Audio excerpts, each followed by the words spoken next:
নিরাপদ, মানসম্মত ও টেকসই উপায়ে রপ্তানিযোগ্য কৃষি পণ্য উৎপাদনে আন্তর্জাতিক formula good agricultural practices gap. এই ফর্মুলা অনুযায়ী পণ্য উৎপাদনে কৃষি বিভাগ সিলেটের কৃষকদের প্রশিক্ষিত করে তুলছে।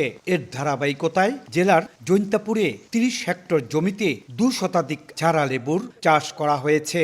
চাহিদার কারণে আমাদের এই বিস্তীর্ণ ৫ নং ফতেপুর ইউনিয়ন, বিশেষ করে বাংলাদেশের এই জায়গায় এই লেবুগুলা ভালো হয়। এই লেবুটা চাষ করলে অধিক ফলন পাওয়া যায়।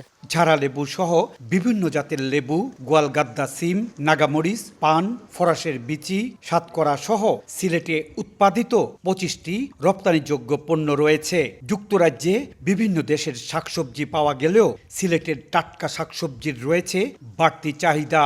লন্ডন ট্রাভেল করতে হয় শুধু ওই বাংলাদেশি সবজির জন্য। শুধু বাংলাদেশের যে টেস্ট, যতক্ষণ পর্যন্ত আমি সেখানে গিয়ে আমি এই বাংলাদেশি সবজি না এনে আমি খেয়েছি। দীর্ঘ প্রতীক্ষার পর সিলেট ওসমানী আন্তর্জাতিক বিমানবন্দরে চালু করা হয়েছে এক্সপোর্ট কার্গো কমপ্লেক্স, কিন্তু প্যাকিং হাউস না থাকায় যুক্তরাজ্য সহ বিশ্বের বিভিন্ন দেশে সিলেট অঞ্চলের টাটকা শাকসবজি পর্যাপ্ত পরিমাণে রপ্তানি করা যাচ্ছে না। সিলেট থেকে কাঁচা শাকসবজি ঢাকার শ্যামপুর প্যাকিং হাউস হয়ে শাহজালাল বিমানবন্দর কার্গো ভিলেজ পর্যন্ত পৌঁছাতে সময় লাগে ২০ থেকে ২২ ঘন্টা। এতে খরচ বাড়ার পাশাপাশি সবজির গুণগত মান ধরে রাখা সম্ভব হচ্ছে না।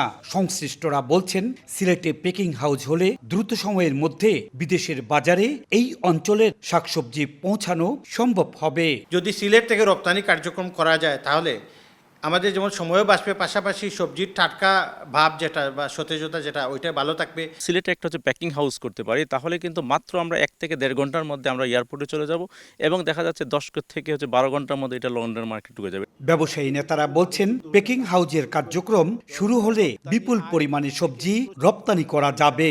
বাণিজ্যমন্ত্রী ইতিমধ্যে ডিক্লারেশন দিয়েছেন যে উনি প্যাকিং হাউসের জন্য কাজ করছেন এবং এটা অচিরেই হয়ে যাবে। যদি হয় দেশে অর্থনৈতিক উন্নয়নে একটা দিগন্ত সূচনা হবে। ব্যবসায়ীদের তথ্য মতে সিলেট থেকে ২০২২-২৩ অর্থ বছরে ২৩০০ মেট্রিক টন, ২০২৩-২৪ অর্থ বছরে ২০৩০ মেট্রিক টন এবং ২০২৪-২৫ অর্থ বছরে ১৮৭৭ মেট্রিক টন কৃষিপণ্য রপ্তানি হয়।